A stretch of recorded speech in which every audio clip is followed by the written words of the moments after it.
अस्सलाम वालेकुम। मलकवा से गजनफर गुज्जर की रिपोर्ट।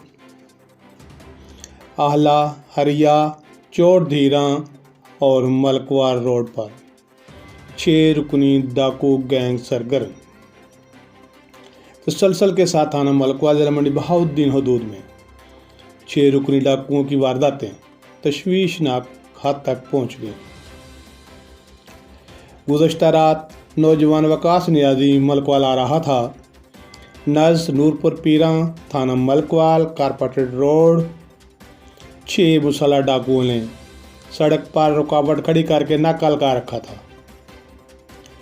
सड़क पर आहनी राड्स और झाड़ियां रखकर सड़क ब्लॉक की हुई थी।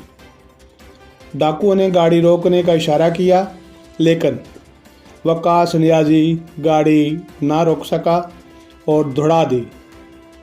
डाकुओं ने गाड़ी पर फायरिंग कर दी।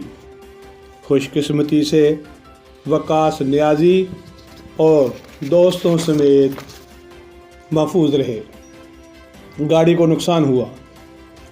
डिस्ट्रिक्ट पुलिस ऑफिसर जिला मंडी बहाउद्दीन इस 6 रुकनी डाकू गैंग के खिलाफ जदीद टेक्नोलॉजी की मदद से मौसर कार्रवाई कराने का हुक्म जारी करें।